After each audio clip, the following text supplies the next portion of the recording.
We bless God for another Sunday in His presence. We enjoy fellowship with Him by way of His Spirit. And we are still in the year of our Lord 2021. This is the month of September. And precisely is the 19th day. All right. So we are coming to you live all the way from the U.S. This is Liberty House International Church. And yours truly, you are looking at me, I'm looking at you. If you are not looking at me, stop whatever you are doing, begin to look, because I'm looking at you. Hallelujah. Amen. I'm a messenger of the Lord Jesus Christ, an agent of change and transformation. Always with a message of transformation, because when God speaks, it's for transformation. Amen. We are being transformed from glory to glory, from power to power, from strength to strength. Hallelujah. Amen. And from faith to faith. We bless God for what He's doing. We are excelling in love.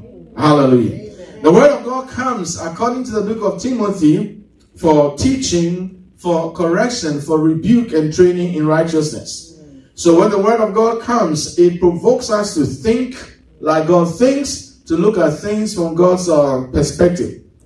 It rebukes, it corrects, it encourages, it pushes us forward.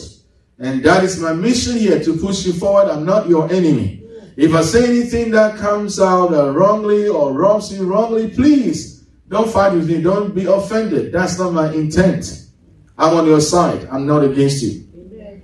I may say things that you may disagree. Don't turn into a fight. If I say something that you are struggling with, check with the word. If it's in the word. If it's the word, take it. Amen. All right? Swallow your pride and take it. And I heard someone say, this is what I don't like about this guy. Did he have to say it that way? Yes, pride stands in our way most of the time. It blocks us from receiving from God. Hallelujah. Amen. So that's why I say it that way. I like to say things that way to wake people up, to smell the coffee, or to realize what they are dealing with, and then be humble enough to receive that. Hallelujah. Amen. Okay. You hear me always talking about present truth, present truth, present truth. I'm giving you a verse for present truth when I talk about present truth. When we say present truth, we are referring to the New Testament. And the New Testament, New Covenant, especially the things that Jesus started to do, the commandments, what He taught, and then instructed His disciples or followers to teach. Whatever is written in there, that's what we're talking about. Hallelujah. Okay. So you see that in 2 Peter chapter 1 verse 12. So let's read that. So folks who have been hearing, they'll know that when I say present truth is there. What is not present truth? Let's read this first. For this reason, I will not be what? Negligent to remind you always of these things, though you know and are established in the present truth. Let's have it New Living Translation. I think one of the translations uses the word now. So we are talking about what is now. Okay. Therefore, uses truth. Okay.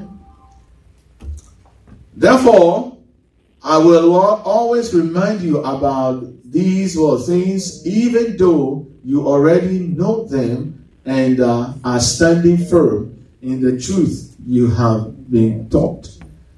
Okay, that's one of the verses. Amplify, let me see if there's what uses the now.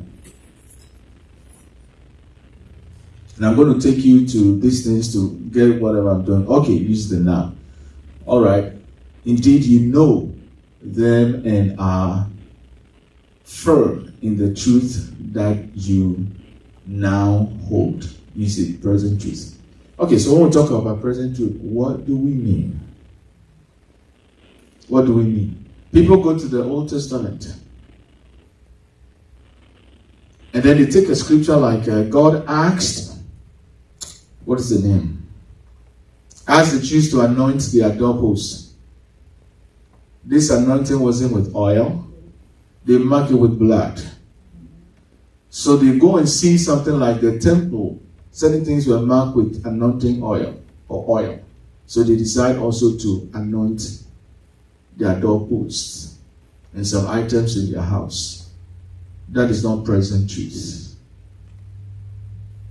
That was Old Testament. before Christ was born, before Christ was birthed. Now, our protection is not in the oil that is smeared or marked on our doorpost.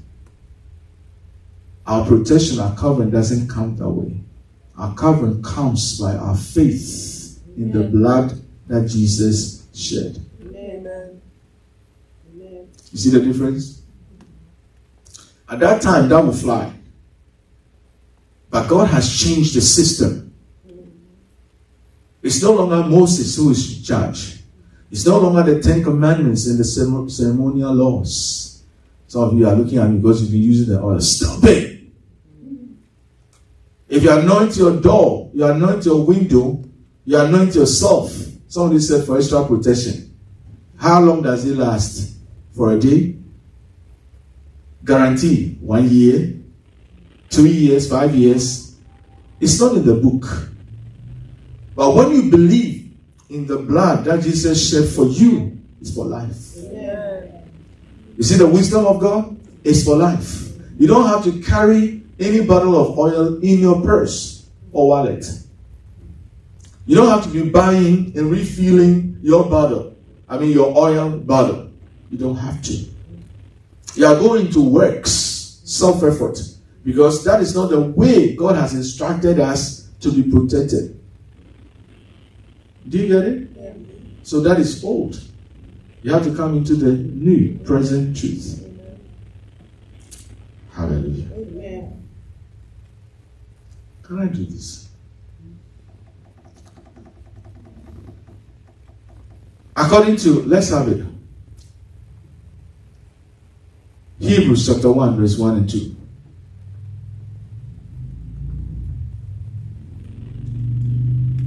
Thank you, Jesus. Let's read together. Read. God who at various times, come on, are you in the house? Let's read together. Read. God who at various times and in various ways spoke in time past to the fathers by the prophets, verse 2, has in this last day spoken to us by his Son, whom he has appointed heir of all things, through whom also he made the worlds. Who are we referring to here?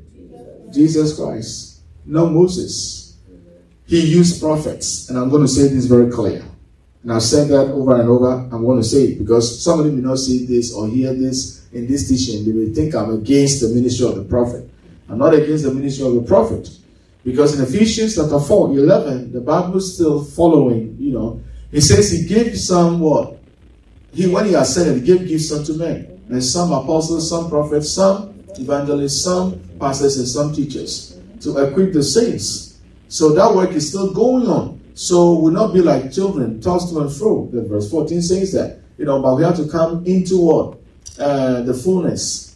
Into the fullness, the stature of Jesus Christ. We have to come to that place. The unity of the faith.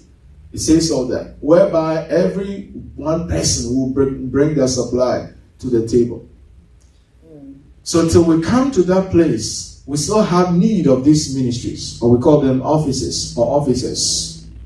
They are human beings that God has gifted. So if you are an apostle, you are born as an apostle.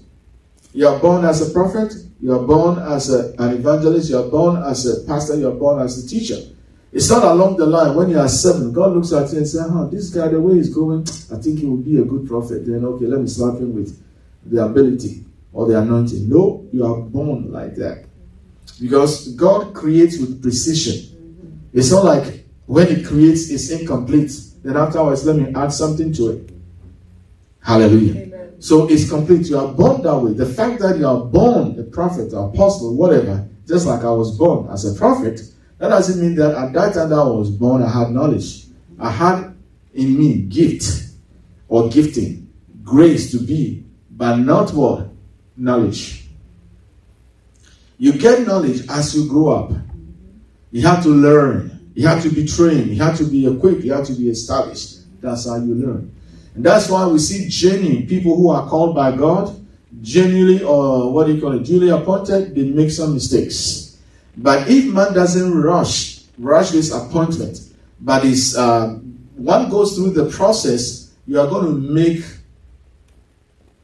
little or not so much, not so many mistakes. Making mistakes is part of growing up. But the more mature you become, the less mistakes you make. But some people are running on gifting, grace, no knowledge. And zeal without knowledge is dangerous. So that's why you see some of these things happening. So you have to be trained, right? So I functioned in this ministry as a prophet for years. I'm not going to back down saying that. You know, I have to be humble enough and proud enough at the same time, because I'm giving glory to God who has given me the gift and I'm representing Him. Amen. Hallelujah. Amen. And even though I prophesied the callings of people, I prophesied giftings of people, ministries of people, I prophesied people out of bondage, out of sickness and what have you, talked about things that were going to happen and whatever they happened, whatever. I never took money from anybody. And that hasn't changed me. When you come here, you realize you don't have to go through 3 secretaries before you talk to me. As a matter of fact, some people have access to my phone number. It's no secret. Hallelujah. Yeah. And I know why I do it that way. Because Jesus never kept professional distance between His disciples. We are family. And no genuine father or mother keeps a professional distance. It's nonsense, this thing that is going on there. And, church or ministry has become like business. And people look at it from a business kind of angle. And they try to do the marketing, the sales, and everything that will make their ministry grow, and that's what they're doing. I'm not saying we don't need some business aspect or administrative kind of measures in ministry. But I'm talking about those who major on that for profit-making purposes. Hallelujah. Amen. Some people have made it said that before you see them, if you don't drop some money, seed, you are not seeing them. If I've been doing that by now, you guys, I don't think you can even come before me. There will be a huge kind of panel. I will be behind the panel and you will hear my voice. You won't even see my face. That may be exaggeration, but I've come a mighty long way. Years. I've seen things happen and I can talk to you about things. But so, I'm a Bible student. I'm still a work in progress. I'm still learning. The moment you begin to walk in pride, that's the end of your life. Hallelujah. What people now call deliverance is, what do you call it? Exorcism. It's not deliverance. We have some magicians and hypnotists. Thank you. And they are hypnotizing people around, and people call that deliverance. That's not it. And then they stage things. You see, we teach the way we teach. So when you have understanding, nobody can fool you. When you have the Spirit of God in you, something can be said that is so correct, that is so on point. But if it's coming from a wrong spirit, if you have the Spirit of God, you know it. Just like it happened in Acts chapter 16 from 16 following. The spirit of divination was working in a woman, and she kept saying to Paul and his company, these are men of God who show us the way of salvation. She did this many days, the Bible records. But one day, Paul realized that it's a wrong spirit. He turned, he rebuked the spirit. And that's how he ended up, he and Silas, they ended up in jail. Because the woman was making money for her masters. And when the spirit was cast out of her, the spirit, not the Spirit of God, she couldn't tell the things she was telling anymore. So I'm saying that to let you know that the Holy Spirit is the most genuine source of revelation. Amen. But there are other spirits that also can bring forth accurate stuff. So the fact that it's accurate, he even told me my name, that doesn't mean that the guy is operating by the Spirit of God. You can distinguish foolishness from that which is from God. Do you get it? Yeah. That's how simple it is. The genuine prophet, you see, the office of the prophet is to what? Equip, is train, establish, and to train people in righteousness. That's what it is, to bring guidance. Not to be control freaks, but to bring guidance to people. And if you watch me, you can say that pastor is grace in the area of counseling. Why? It's the gift, the grace that I carry. That's why I'm able to counsel. Because when you look in the Bible, in the Old Testament, you see examples like that. Prophets, one of the areas they function in is the area of counseling, advice. So you see people like Daniel and Co. working in that, Joseph, what have you, working in that. Do you get it? Now, it's not to bully people, it's not to milk people, it's to help them walk in their purpose and fulfill their destiny. It's not to take money from them. I'm saying this and one story comes to mind. One lady was going to invest in business. She came to me and she started talking about the business. It looked so good. I didn't know anything about it. She was talking. And there was a business partner that they were going to do with. Okay. I don't want to give it away. So, yeah. So, as she talked, the Holy Spirit told me now, don't go into it. She did it together with her husband. They were in business. Together with her husband, they didn't. But their partner went to it and lost money. As simple as that. I'm talking about what they testified. See, at times, your immaturity, let me put it right. Once immaturity, so somebody will not get offended. So I'm trying to generalize it. Once immaturity can cause them to look at something that is so demonic, looks so beautiful, so attractive.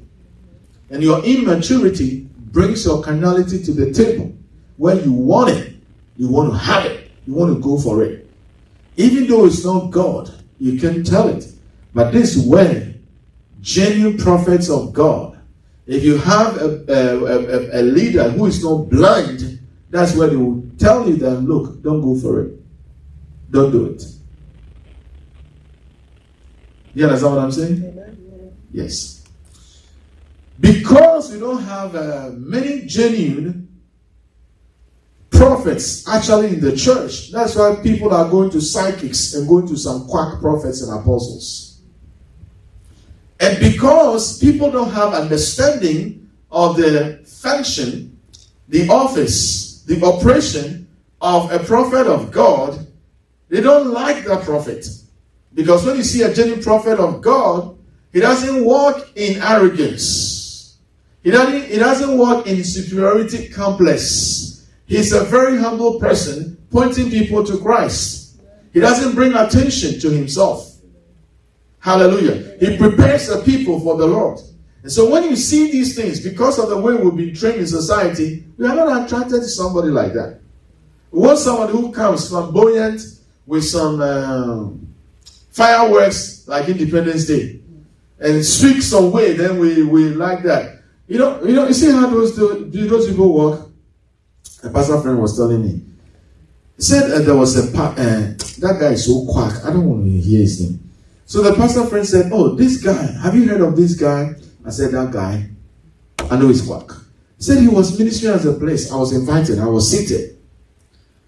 He calls me Sammy. He said, Sammy, you won't believe what I saw. This host ran to this quack minister preaching, held the minister by their feet. It's like impart, give to me like what is on you now. And I said, okay, if you have knowledge enough, you will know that that's not how impartation works. It's not about somebody preaching, grabbing their feet, and then what they have, they lay hands on it, comes on you. That is how deceptive. That is how, what's the word? Misleading some of these quack preachers. That's what they've done to congregants. They'll tell you that the anointing on them, if you give them the seed, like you go hold them, the anointing is going to come on you. It doesn't work that way. Because they have there's exaggeration of their importance. So they are making people think that's how they can create dependence on them. So you keep looking at them like God and you keep giving them the money. Jesus said a prophet has no honor in his own home. It's not without honor except in his own home. And it's very true. Hallelujah. Amen. I remember one way in East Africa, and people were running away from prophecies. Because when we started, people were coming to me like a psychic. We started in our living room. And the Lord said, don't establish the ministry on that, on the gifting. Teach the word. And I changed. Because I remember one family came to me, 2 ladies. If I mention the name, some of you here, you know that person. She is not here anymore. But she came to me, and then I prophesied to her. She brought a friend. I didn't know them. They were used to club and stuff like that. And I prophesied to her how her womb is damaged. She broke into tears the moment I said that. And I said, look, you are going to have children all right. The person I'm talking to now is in the UK. Have children. Married. And I said, you're going to have children all right. Because the word of the Lord says so. And that was it. Hallelujah. And I can put the mic behind me and mention the name of the friend that came to me. So you know that what I'm saying, I'm not just saying it. How many know Sheba here? Those who know Sheba. Okay. Because some of you are new. Yeah. That is a friend of her that I'm referring to. Then the intern brought their auntie. The intern brought somebody. Always just trying to know. And so I became like a consultant. I didn't give you any money to. And I was telling them stuff. We've seen some of their relations here as I speak to you. People come here at times when we prophesy to them, they don't come anymore. They are afraid. But with me, with maturity, I don't scare people. If something is so personal, I won't even speak it in the microphone. I'll tell you. And I make sure I say it in a way that they are not even going to get offended. I remember one person, Marjorie can testify to what I'm going to say. She joined us. She started visiting. The first time, I said, look, this is what I saw. She was fornicating. Now, a prophet that is crooked, crude, untrained, will say before everybody, you, that sister over there, you've been fornicating. The Holy Spirit is revealing to me. I didn't do that. Why? Because I was ministering that way. In 1994, the Lord told me that is not the way to do it. You don't embarrass people. The ability you carry is not to embarrass people. It's not to make people know that, well, oh, God speaks to you. No. It's not to make yourself important. No. So 1994, when I got that from the Lord, that changed. So I walk in that revelation. When I'm ministering and I get something like that, you know what I do? I call the person and then I'll speak in the person's ear. And I won't even face the congregants because I don't want people to read my lips. So I'll turn my back towards the congregation, with the person also her back or their back towards the congregation. I'll put the mic aside and speak to them. You know what I say? This is the wisdom that I use. I don't say you've been fornicating. You know you're a Christian, you shouldn't be fornicating. But I use wisdom. I say this. The enemy wants to mess up your life. And the tool he's using is fornication. Do you see the wisdom? I tell the person the tool the enemy is using is fornication. I told this person this. She didn't listen. The next time, we didn't see her for so long. The next time we saw her, she was pregnant. You know what I'm talking about, right? Because it was through you that the person... Yeah. So I can talk to you, I can tell you things, I can talk to you about healing, I can talk to you about deliverance, but I don't like saying these things. And we will not be recording these things to put on the air. Jesus at times will heal people and tell them, don't say anything, but they will go and say it. I'm not here to make myself important or great. I know I'm already important. Whether somebody believes it or not, I know it. If you don't know who you are, you have identity crisis. Then that's why you try to convince everyone, look, do you know me? Do you know me? Have you heard my name? Do you know who I am? Yeah, when you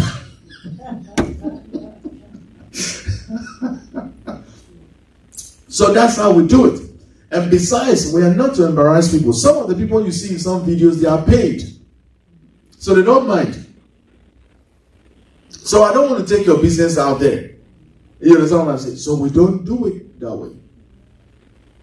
Because we want to make sure that we present truth. And that's it. Hallelujah. So that ministry is real. I believe it. But the way the ministry of the prophet is now is different. It speaks to the grace of God upon your life. It speaks to the anointing that is within you. It speaks to your destiny. It speaks to your purpose. He points you to where you ought to be. He doesn't focus on where you are. And those who are groomed, you realize that when they talk to you, they speak life and not death. Why? Because we are in the covenant of life, the covenant of grace, not death. Because 2 Corinthians chapter 3, verse 7 and verse 9, the Bible refers to the Old Testament as the ministry of what? Death, and the ministry of condemnation. In the book of 1 Peter, it refers to it as what? Aimless conduct. Life that is based on the Old Testament.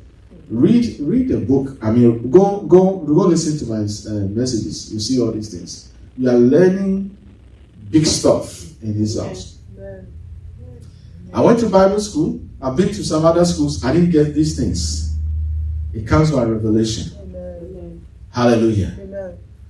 Hallelujah. And I want you to take what you're hearing serious. That's why when I'm teaching, I want you to see it. I just don't talk. I want you to see it so you'll be convinced that it is in the book. So when you read this, for instance, if I sense you have it, let's read it. Let's start from, let's read this together. Read. But if the ministry of death was glorious, so that the children of Israel could not look steadily at the face of Moses because of the glory of his countenance, which glory was passing away. Okay, you heard them read 2 Corinthians 3:7. So it's the 10 Commandments that was engraved on stones. I didn't say it. It's right there. All right? So that's why we opened the book, and nobody can dispute this. Okay, let's read on. How will the ministry of the Spirit not be more glorious? Okay? Read. For if the ministry of condemnation had glory, referring to the Old Testament. Okay, the ministry of righteousness, it says much more in glory. All right. Do you know the Bible says we are ministers of the new? Let's have verse 5. A sufficiency is of God. Okay. Not that we are sufficient of ourselves to think of anything as being from ourselves, but our sufficiency is from God. Read on. This bonus. Who has made us what? Sufficient as ministers of what? Ministers of what? The new covenant. There are some people behind the pulpit that are still ministers of the old covenant. And they are trying to confuse people. That's why they take you to the Old Testament and go and read something there, and then they slap you with that to follow. When you read the Old Testament, the Old Covenant, you have to interpret it right. And you have to know how to relate it to the New Covenant. Its significance, its importance, how it's fulfilled in the New Covenant. You just don't tell people to do it. So Daniel fasted 21 days. He ate unpleasant, whatever he ate, we call that unpleasant. So now people too have started. They begin the year, 21 days fast. Tell me, where are we instructed to do 21 days fast from the beginning of the year? Or we should consecrate the first day of the year. It's come from all these people, charlatans, who are making money. So they take scriptures and they twist it. They will talk to you about first fruits. When they want to take money from you, they talk to you about first fruits. Christ is the first fruit. Read your Bible. Christ is the first fruit. Giving is according to what you have. 2 Corinthians chapter 8:12. It's according to what you have, not what you don't have. And have you realized that it's only the pastors that are, these choirs are prospering? I'll say this to you. Genuine pastors are struggling. Because they are so genuine, they won't tell you lies. They won't use gimmicks to take money from you. So they are struggling. They rather tell you the truth than to talk about money. So they suffer in silence. They endure. I'll give you scripture for that. Look at First Corinthians chapter 9. Let's look at 11. This is not what I was going to share, but it's all good. Let's read together. Read. If we have sown spiritual things to you, is it great thing if we reap your material things? Let's have it amplified version. Certain things are just, it's in the word, present truth. Let's read. If we have what? Sown the seed of what? Spiritual good among you, is it too much if we reap from your material benefits? So who sows the spiritual good? Genuine ministers. What do they reap? What do they reap? Material stuff. Is finances material stuff? But I'll say this to you. Do you know that even within the church, some don't have respect for pastor? Do you know that? No, I'm not talking about you. Why are you doing that? I'm talking about those who don't. Did he hit you that I said that? Oh, give them water, please. No, it's true. I'm not lying to you. I'm not lying to you. Within the body of Christ, I don't think there's so much respect for spiritual leaders, pastors. And I know in some circles, because we've seen the ministry of the quack ones, the false ones, the abuse, the control and the manipulation and all that. So people are fed up. But you see, the counterfeit will always be with us. That's why you have to know your word. So there's distinction between the fake, the false, and then what? The genuine. That's it. Hallelujah. That is why the genuine prophet will not ask you money before he ministers to you. Will not point you to go do something in the Old Testament. Never. You see, God addressed Gideon as a mighty hero. He didn't call him coward, even though he was behaving like a coward. It's life, not death. They talk about accidents, anything that will frighten you all the time. You see, the New Testament prophet is not going to tell you. You see, this is called maturity. It's not going to tell you that it's your auntie that is behind what you are going through. Because under the new, if you function by the Spirit of God, the anointing that is resident with you, the Holy Spirit that is the guide to you, you act on the Word of God, there's no witch, even if it's your own mother, that can stop you from prospering. And the genuine prophet doesn't have to tell you it's your mother, it's your grandmother. It's never your father or grandfather. It's always your mother. That's how lying. That's how lying, deep in lying they are. Who says witchcraft cannot function through men? It is always your grandmother, your aunt, or your mother, or your friend, who is always a woman. People hear these things and they believe it. You see, that's how somehow silly, Bible uses silly, so I'm using it. Silly women are wooed. When you know your word,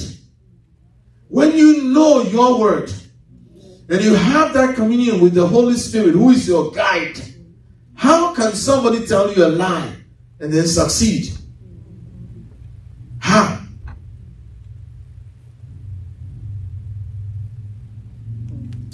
Hallelujah. Amen. This is what we are taking to the world.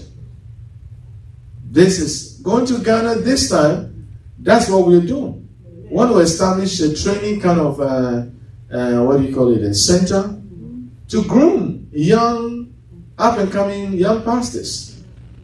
Some who are old, they are too prideful to humble themselves. But we don't want the young ones to make the same mistake, to follow the traditions. We are going to have a leadership seminar before we do the ordination. And we'll continue to do that until we're able to establish the school to train people. The ministry is duly registered. Okay, under the constitution of the laws of Ghana is duly registered. COVID messed with whatever I wanted to do, but that's fine. We have the victory. Amen. Hallelujah. Amen. We are taking ministry to people to be resourceful. So if churches will come together, we'll train their leaders. We'll train them in the prophetic. We'll train them to know their giftings or whatever. We'll do it. It's not about taking members from somebody's church and establishing your church.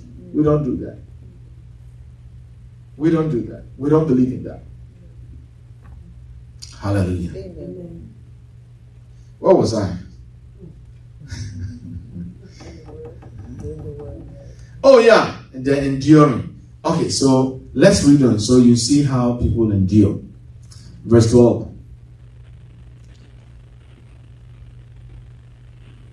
Wow. Who's going to be my reader? Okay, let's read together. Read. If others were in this rightful claim upon you, do not we have... Why did he say they have greater claim? They are duly appointed by the Lord. They are gifted. This is Paul speaking. However, we have never exercised this right. Wait, and that is why some congregants don't know their responsibility, that they have a financial responsibility towards their pastors. Formerly, when we started doing foundation class, membership class, we're not teaching this. But now, when we teach foundation class or membership class, apart from things we teach according to doctrinally, Hebrews chapter 6, we also teach people our responsibility as a ministry or as a leader, our responsibility towards them. What Bible says, not anything that's not in the book. If people join us because they've heard that in this church when you die they give you a casket, coffin. No, we don't do that here. That's why some people join the church. We don't do that. Okay, but we'll teach you what Bible says, what is in the book. That is our responsibility. Amen. And then we'll teach you also your responsibility as a member of this local assembly. Amen. Your financial, commitment. That's what the book says. So we're not coming up with something that the book doesn't say. And I remember years ago, I used to say, some people are wicked. I don't say it anymore. You know why I say some people are wicked? Because they work. They receive all these good things I'm sharing now, and still, they won't give to me. They won't be committed to their financial obligation. So you are saying that, okay, we have this building, we shouldn't pay for it. We shouldn't have money to pay for it. We shouldn't have money to pay for utilities. And the pastor too shouldn't be paid. Referring to me, I shouldn't be paid. Whoever works in the office too shouldn't be paid. Because it takes money for us to do that. And here, we don't sell anything. We're giving CDs away when we're giving CDs. We're giving CDs, albums. We have leadership albums still here. 6 CDs, 5 CDs. We're giving them away. We're not charging anything. But the machine that copies whatever we do, the printer that puts the label and whatever, the album, we always buy these things. They are not for free. They must be replenished when they run out. Hallelujah. So, if you are using gas, oil, you pay for those things. It doesn't come. We don't have some special favor with gas companies, so, they keep giving to us. We pay for these things. So, it takes the people within their house to know these things and to do it well. Nobody has come to me. If somebody, I would say probably 2 or whatever. But nobody has come to me to say, Pastor, how are you? Every Friday I get my paycheck, or every other week, Pastor, do you get yours? No guilt trip. Don't take a guilt trip. But I'm saying these things because I started by saying some people don't respect pastors. They think they should do this for free. But God in His wisdom, He calls this work. We have to see it as work and respect God and God's wisdom for calling people to do this. Amen. That's it. Don't be committed to somebody who is quack. You see, first in your ignorance, you were committed to somebody who didn't know better. But now you know better, so you don't commit to such a person. Because the Bible says in Hebrews chapter 13, 7 and 17, that you have to copy or mimic these pastors, spiritual leaders, their what? Life of faith. Then it says what? Be submitted to them and obey them. So why do you want to submit to somebody or obey somebody who is off, who is not following Christ in the first place? Do you get it? But that's what some Christians have done. They've been bruised. They've been wounded. And so they sit up and they say, well, I'm not going to any church anymore. No, grow up.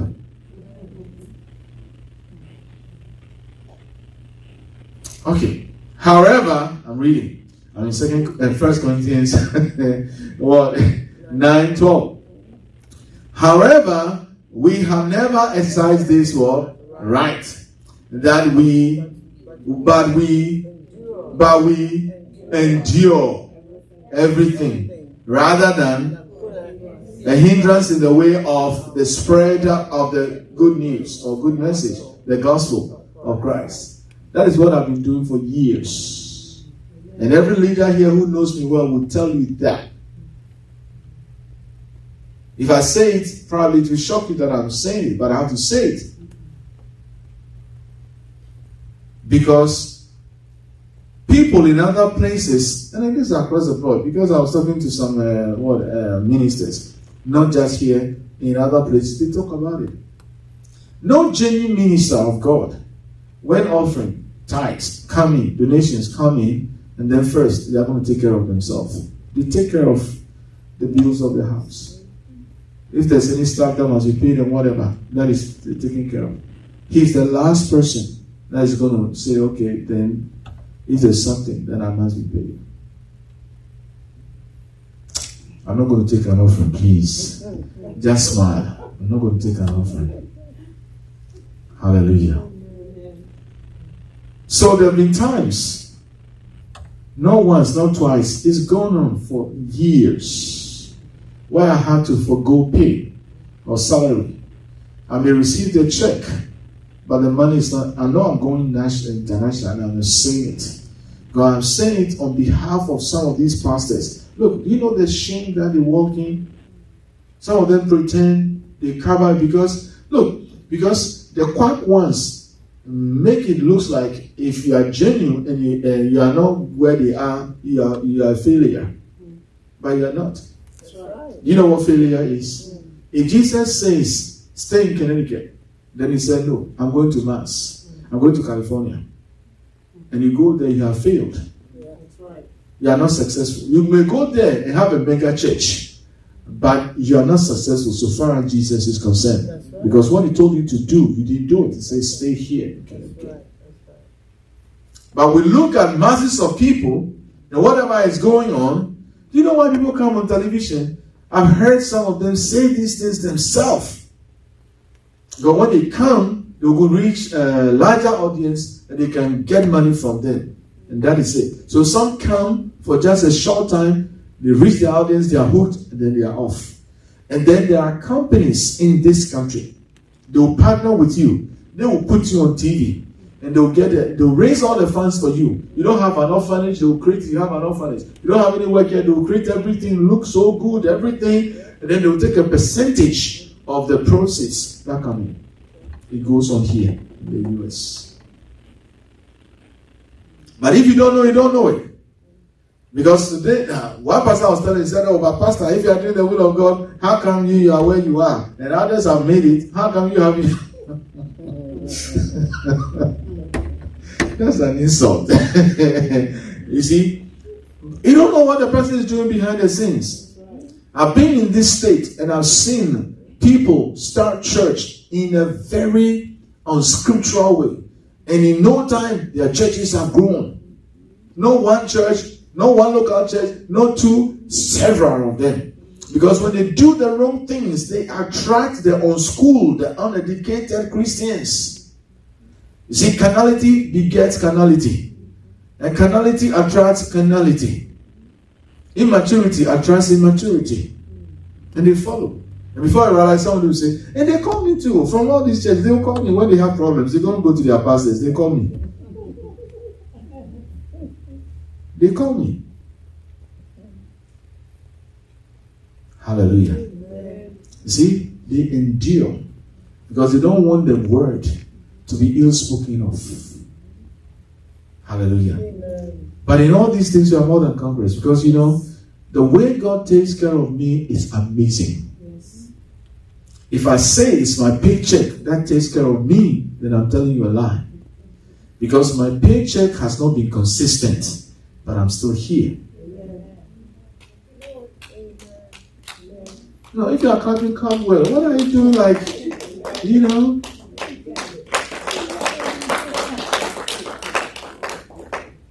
Hallelujah. I remember years ago when I stood here with a lot of paychecks in my hand. And I told you that look at all these checks for months. Then I've been giving these checks. But I've not been able to cash them out. But you see, those years are past. I'm still here. Nothing has changed in my life. Like, you have to give up this, give up that, give it this, blah, blah, blah. So they say you have to scale down. I didn't scale anything down. I'm still here. Because I started by faith. When he didn't even promise me, no, I won't say that. When nobody promised me to pay me in 1985, that's when I started full-time ministry. I was working, and the Lord asked me to stop. And he said, with tears on my face, he said he would take care of me. He gave me scriptures that I can depend on. He said, look, I'm going to take care of you. I didn't know how. Because what I was making was not even enough. By the end of the month, it's gone. He said he would take care of me. He raised people to stand with me. And he's still doing the same till this day. Amen.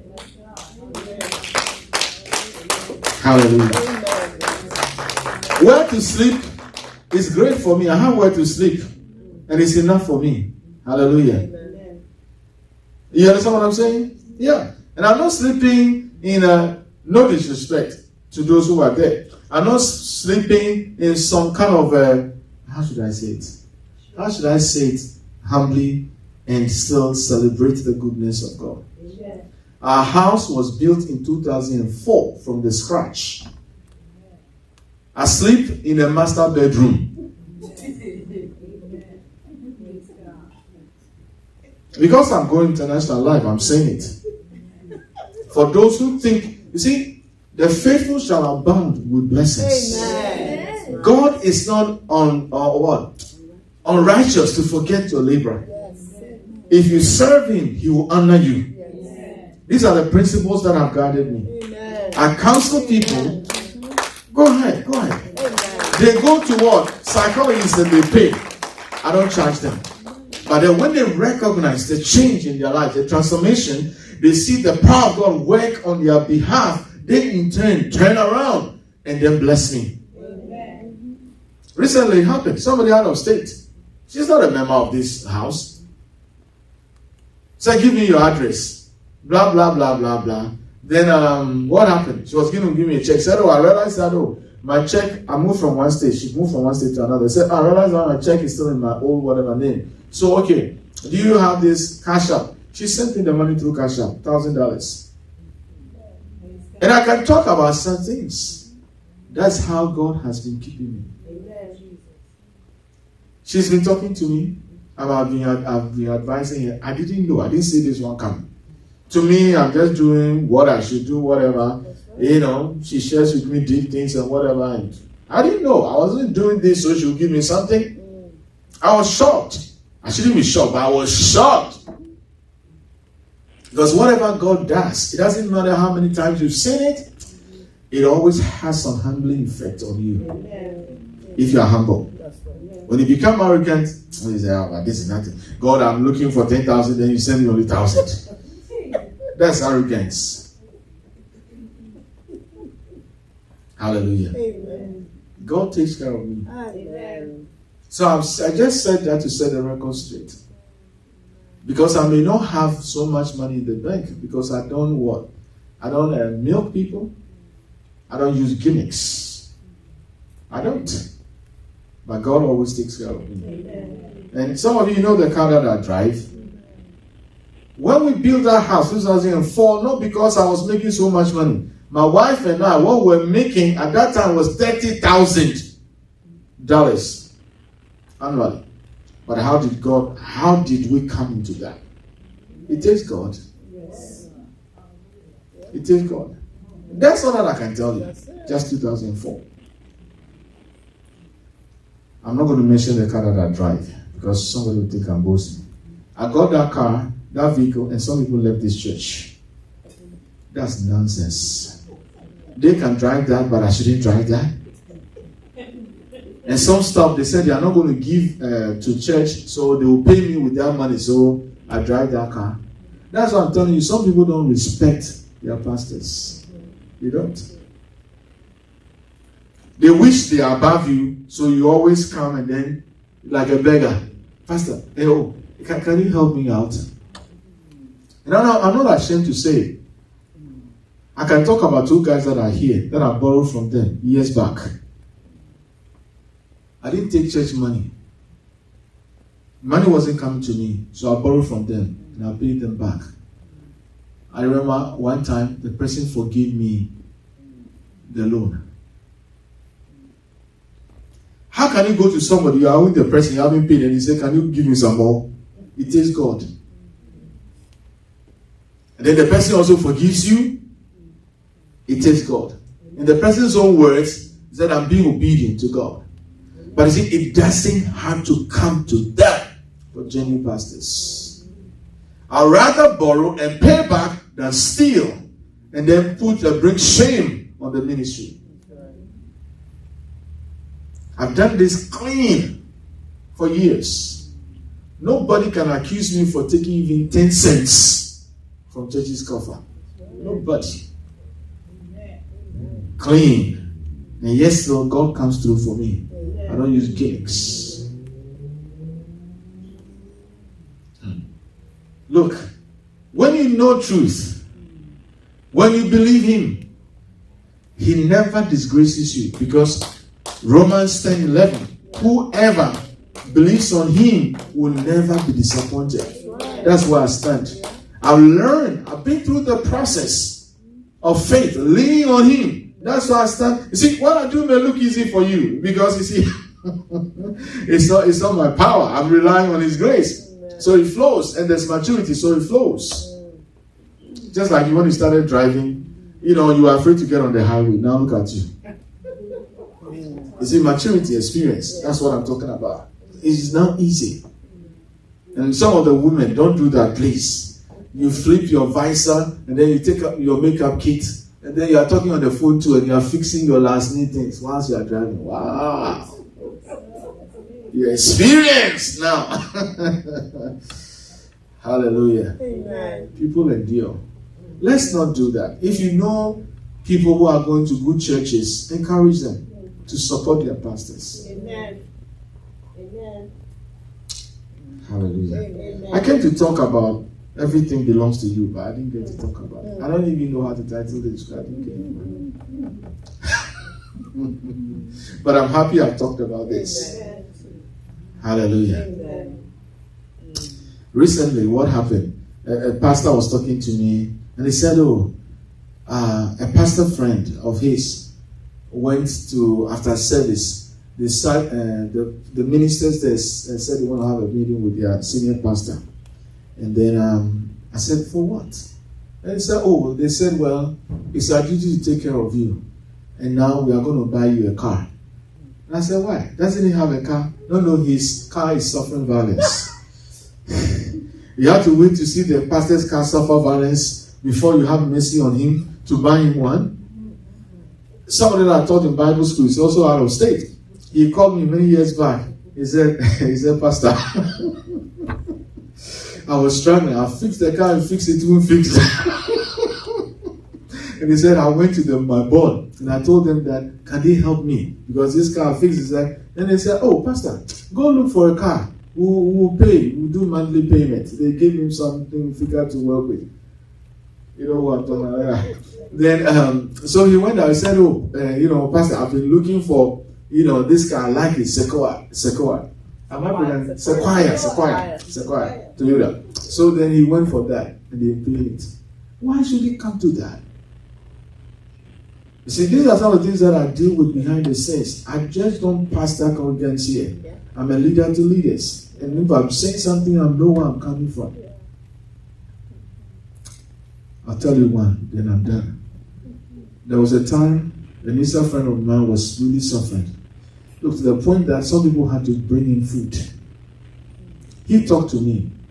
I'm not in an advanced country. I'm not talking about, you think I'm talking about Africa. I'm talking about advanced country. As he spoke to me, I couldn't do anything just to call another friend in the same country and say to this friend of mine, this is what Pastor so-and-so is going through. Can you help him out? Give him some money. Then the person said, but how am I going to do it? I said, no, don't let him know that I spoke to you. Just tell him you are giving this to support his ministry, or you are giving this person to support the ministry. Up to now, my friend doesn't know that I orchestrated that. When I talk, I know where I'm coming from. I know what things I'm saying. But the quack ones, when they come and stand in church and see you, they will say, you over there. They will find something to tell you. See, it amazes me. We'll say, okay, let's take care of this bill. And some people won't budge. But if they are told you are going to have an accident, you have to release your $500 now, they will go and borrow it if you don't have it and bring it. They will go and bring it. Or tell you somebody, can you lend me $500 now? This one is going on. Or they tell you something, so whatever. Anyway, out of it. All right, so thank you for being patient with me. Put the Amplified version. 1 Timothy chapter 5:17. Do you know that in the Bible, with all the offices and authorities, the spiritual minister is the only one that Bible says what? Esteem highly. What does it mean to esteem? What does it mean to esteem? The word to esteem is what? To honor, to respect, but esteem highly is the book of Thessalonians. And then they are the only ones that the Bible says they are worthy of double honor. Have you seen that in scripture before? Let's read it. Read. Let the elders who perform the duties of their office be well considered, double worthy of what? Honor. And of what? Adequate financial support. Especially those who labor faithfully, preaching and teaching. Do you know the work of a minister? Go read Acts chapter 6. You see the ministry of the word and the ministry of prayer. That's the first thing. It's not about cleaning or raking or what? Mowing the lawn. The pastor, genuine pastor, you see them, they'll do all these things. But that's not their primary thing to do. The nonsense has to stop. The abuse of spiritual leaders has to stop. Now I get a title. Abuse of genuine spiritual leaders. Because I'm speaking for all of them. And I'm happy I've come live with this. So I end and charge you with the words in Galatians chapter 5, verse 1 and 13. Stand firm in the liberty wherewith Jesus, the anointed one, has made you free. And do not be again entangled in the yoke of bondage, but by love serve one another. Hallelujah. I'll take your questions.